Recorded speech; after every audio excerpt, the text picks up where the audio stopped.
नमस्कार, आप सभी का एक बार फिर से हार्दिक स्वागत है मेरे यूट्यूब चैनल पर। और आज हम पढ़ने वाले हैं भाववाचक संज्ञाओं का निर्माण किन किन शब्दों से होता है। तो देखिए, भाववाचक संज्ञाएं मूलतः दो प्रकार की होती है। एक तो मूल भाववाचक और एक यौगिक भाववाचक। मूल भाववाचक यानी जो अपने शुरू से उसी रूप में चल रही हैं। यौगिक यानी किसी और शब्द से मिलकर बनी हुई, दो शब्दों से या किसी शब्द के पीछे प्रत्यय लगाकर बनी हुई। देखिए, मूल भाववाचक संज्ञाओं में आते हैं सुख, प्रेम, मोह, ईर्ष्या, रोग, क्षमा, दया, सत्य आदि। इस प्रकार की कुछ जो संज्ञाएं होती हैं वो मूल भाववाचक संज्ञाओं में आती है, क्योंकि ये शुरू से ये शब्द इसी रूप में चल रहे हैं, इनमें कोई तोड़ फोड़ नहीं हुई है। अब आगे देखिए, यौगिक वे भाववाचक संज्ञाएं जिनका निर्माण या तो व्यक्तिवाचक संज्ञाओं या सर्वनामों या क्रिया या विशेषणों आदि के साथ प्रत्यय जोड़कर किया जाता है। अब जब हम बात करें मूल की, तो यहाँ पर कोई किसी के साथ प्रत्यय वृत्यय कुछ भी नहीं लगा है, ये शुरू से इसी रूप में लिखी आ रही है। लेकिन जब हम बात करें यौगिक की, तो वो बनती है व्यक्तिवाचक संज्ञा हो गई, जातिवाचक भी हो गई, सर्वनाम, क्रिया, विशेषण, इसके अलावा अविकारी शब्द है ना। यहाँ पर अविकारी शब्द मैंने लिखा नहीं, अविकारी शब्द, इन सब शब्दों के पीछे प्रत्यय जोड़कर जो भाववाचक संज्ञाएं हम बनाते हैं उनको यौगिक भाववाचक संज्ञा कह सकते हैं। वैसे आपसे ये नहीं पूछा जाएगा कि मूल और यौगिक, ये बस अपने नॉलेज के लिए मैं बता रहा हूँ कि एक तो मूल होती है, एक यौगिक होती है। यौगिक यानी मिलाकर बनाई गई, योग से बनाई गई। अब देखो, सबसे पहले हम पढ़ते हैं यौगिक भाववाचक क्रियाओं में जो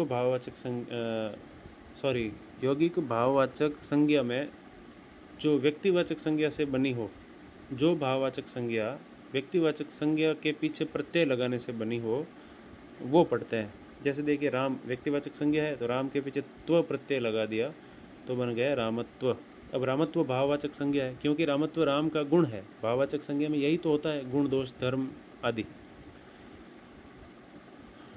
दोष नहीं, गुण, प्रकृति, धर्म, विशेषता, कुल मिलाकर मूल तत्व। अब देखिए, कृष्ण, कृष्ण से भाववाचक संज्ञा बनी कृष्णत्व। यहाँ पर भी हमने त्व प्रत्यय लगाया तो भाववाचक संज्ञा कृष्ण का जो मूल, कृष्ण की मूल प्रकृति, कृष्ण का मूल व्यापार धर्म है कृष्णत्व। ईश्वर, ईश्वर से बना ऐश्वर्य। शिव से शिवत्व, कंस से कंसत्व। अब ये सारे शब्द व्यक्तिवाचक संज्ञा है, ठीक है। क्योंकि मान लीजिए ईश्वर भी एक ही है, ऐसे यूँ नहीं कह सकते हैं कि ईश्वर एक प्रजाति है, ईश्वर व्यक्तिवाचक ही है।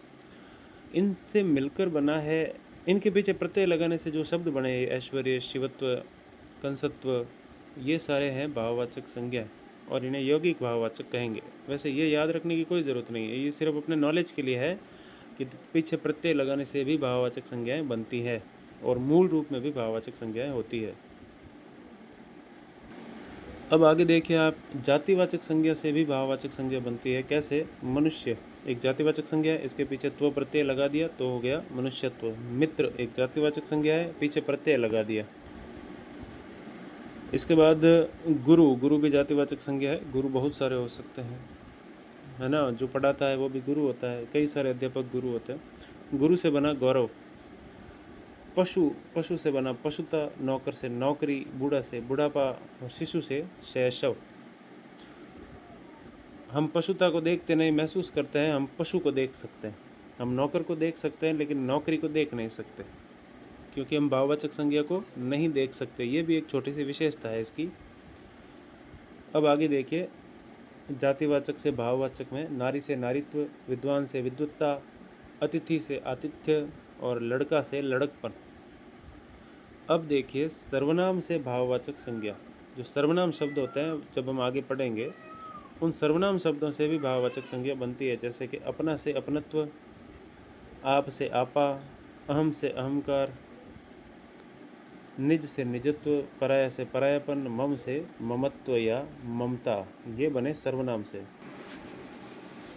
ये निज, पराया, मम, अपना, आप, अहम, ये सारे सर्वनाम शब्द हैं और इनके पीछे प्रत्यय लगाकर ये जो शब्द बने हैं ये है भाववाचक संज्ञाएं, इसका आप ध्यान रखें।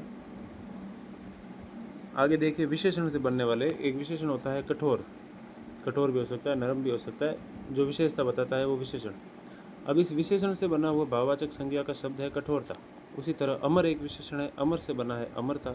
दुष्ट एक विशेषण है, इससे बना दुष्टता। उसी तरह गंभीर, आलसी, स्थिर और उदार, ये सारे विशेषण है।